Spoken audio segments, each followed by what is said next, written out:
Hello everyone, my name is Rafael Monangan, and today I'm gonna tell you about the book that I read and the podcast that I watch. So first thing is, I'm gonna tell you about the book that I read. It's called The Mockingjay by Susan Collins. So Mockingjay is a third book from the Hunger Games trilogy. Unlike the first two books, which were centered to a televised hunting games, Mockingjay is a raw, brutal, dark, and often grim look at that story of horror war. It serves a traditional young adult's hero journey, showing that victory comes at proven psychological and emotional cost.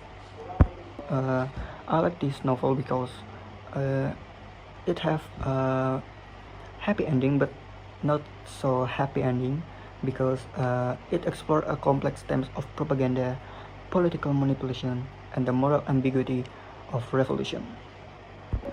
So Mockingjay picks up immediately after Katniss Everdeen is rescued from the Quarter Quell arena, only to find her home, District 12, has been firebombed by the Capitol. She is taken to the secret underground facility of District 13, the command center of the rebellion. So the president of District 13, President Alma Coin, wants Katniss to become the official face of the revolution, called the Mockingjay. Reluctantly, Katniss agrees, but only on the condition that all the captured tributes or victory, including Peter Millar, are rescued. As the rebellion gains momentum, Katniss becomes a central figure in propaganda videos designed to rally the districts. However, she struggles with the manipulation and control from both of the rebel leadership and the capital.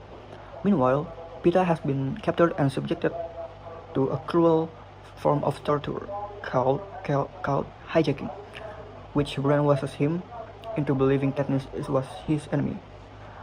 The story follows Katniss as she navigates the moral compromise of war.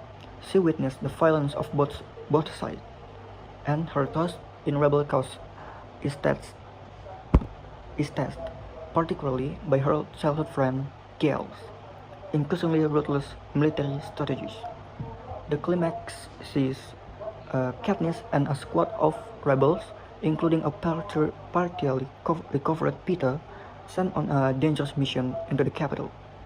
In the end, the rebellion succeeds and President Snow is captured, but the victory is not without immense loss. Katniss realizes the President Queen has her own ambition for power, and she makes a final shocking decision that changes the course of the Panem future. The novel concludes with Katniss and Peter returning to District 12, attempting to rebuild their life and heal from the trauma of the war. So this book is really good.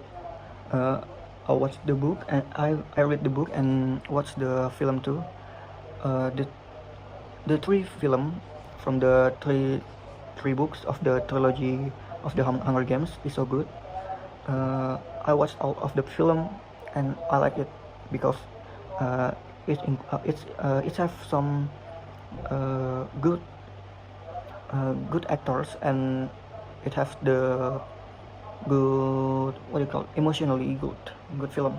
So I recommended you guys to watch it too, the Hunger Games trilogy. So next one, I'm gonna tell you about the podcast that I watch. The title is Henry Arsenal Glory, Barca Battles, and Premier League Legacy. So first, I'm gonna tell you about who is Thierry Henry. So Thierry Henry is an ex-French football professional player, pundit, coach, and sports broadcaster. He is considered as the greatest strikers of all time, and is often named as the greatest player in the Premier League history. Henry, known for his finishing, elegance, dribbling, and close control, speed, and chance creating. He was runner-up for both the Ballon d'Or in 2003 and FIFA World Player of the Year in 2003 and 2004. He also won the FIFA World Cup in 1998 with France football national team. So this is the person. So I'm gonna tell you about what I watch. So the video is telling about Thierry Henry's career and personal life, revealing the key anecdotes and lessons he learned along the way. So Henry discussed the difference between playing the game and thinking the game. He recalls his time at the Clairefontaine Academy, where a coach restricted his speed in the training to force him to think more about tactics and movement. This taught him how to find space and on the field where he couldn't be marked. He also talks about his brief, challenging period at Juventus, where playing as a wingback forced him to become a true player. He reflects on his iconic time at Arsenal, sharing a powerful story about his first season after a game where he was on the bench. Fans criticized him. Fans criticized his appearance, which he took as a personal challenge. This motivated him to work harder and prove himself. He also highlights how senior players like Tony Adams and Lee Dixon instilled a culture of high standards and demand respect, which shaped his mindset for the Premier League's intensity.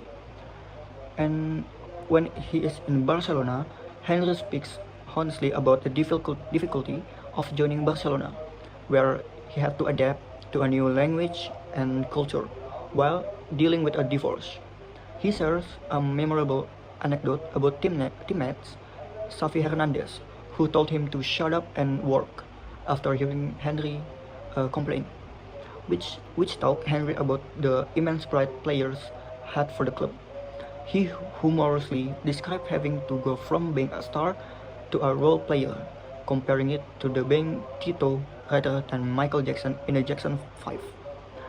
When and after that, he told about the coaching and future. The discussion also touched on Henry talks on coaching. He compares the philosophies of his two most influential coach, Arsene Wenger and Pep Guardiola.